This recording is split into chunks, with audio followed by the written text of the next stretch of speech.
ভোলাহাট। আপনারা জানেন যে অভিযোগ সামনে এসেছিল যে একেবারে 23 বছরের তরতাজা তরুণকে পুলিশ এরকম মারধর করেছে যে তাতে জামিন পাওয়ার পর তার মৃত্যু হয়েছে। তারপরই কলকাতা হাইকোর্ট নির্দেশ দেয় দ্বিতীয়বার ময়না তদন্তের। ভোলাহাটে যুবকের মৃত্যুর ঘটনায় ফের ময়না তদন্তের নির্দেশ দিয়েছিলেন বিচারপতি অমৃতা সিনহা। চুরির অভিযোগে গ্রেফতার করা হয়, জামিন পাওয়ার পরই যুবকের মৃত্যু। সেই দ্বিতীয়বার ময়না তদন্তের প্রক্রিয়া শুরু হচ্ছে বলে জানা যাচ্ছে। আরো বিস্তারিত আমাদের এই বিষয়ে বলবেন গৌতম মণ্ডল, আমাদের প্রতিনিধি রয়েছেন। গৌতম, আমি এখন দাঁড়িয়ে আছি ঢোলাহাটের ঘাট বকুলতলা গ্রামে, যেটা আবু সিদ্দিক হালদারের বাড়ি।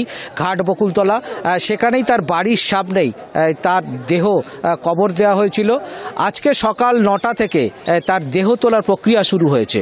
এখানে উপস্থিত আছেন মন্দির বাজারের ডিএসপি সুবীর বাগ, এছাড়া পুলিশ কর্তারা উপস্থিত আছেন সুন্দরবন পুলিশ জেলার, এছাড়া ম্যাজিস্ট্রেট উপস্থিত আছেন এবং পুরোটাই ভিডিওগ্রাফি করা হচ্ছে। সেখান থেকে দেহ তোলার প্রক্রিয়া এখনো চলছে। প্রায় 40-45 মিনিট হয়ে গেল দেহ তোলার প্রক্রিয়া চলছে। এই দেহ তোলার পর এই দেহ আবার নিয়ে যাওয়া হবে এনআরএস হাসপাতালে, যেখানে প্রথমবার ময়নাতদন্ত করা হয়েছিল আবু সিদ্দিক হালদারের। সেখানেই নিয়ে যাওয়া হবে এবং সেখানে দ্বিতীয়বার ময়নাতদন্ত করা হবে। কলকাতা হাইকোর্টের বিচারপতি অমৃতা সিনহা তিনি যে নির্দেশ দিয়েছিলেন, সেই নির্দেশ মেনে আজকে সকালবেলা আবু সিদ্দিকের বাড়িতে পুলিশরা পৌঁছে যায়। সেখান থেকে তার পরিবারের সম্মতি নিয়ে, ম্যাজিস্ট্রেটের উপস্থিতিতে সম্মতি নিয়ে আজকে কিন্তু এই দেহ তোলার কাজ চলছে।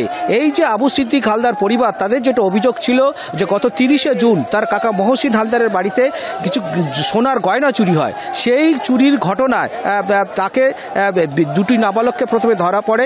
তাদেরকে নিয়ে যখন সেই বিষয়টা মিটমাট হয়ে যায়, তারপরে কার্যত ঢোলাহাট থানার পুলিশ তার মহসিন হালদার এবং তার ভাইপো আবু সিদ্দিক হালদার তাদেরকে জোর করে তুলে নিয়ে যায় 1 তারিখ মধ্যরাতে। তারপর তাদেরকে 4 তারিখ তাদেরকে কোর্টে পেশ করা হয় এবং তার কাকা মহসিন হালদারকে দিয়ে জোর করিয়ে একটি অভিযোগ করা হয়। তারপর পুলিশ লকআপে তাকে মারধর করা হয় বলে অভিযোগ।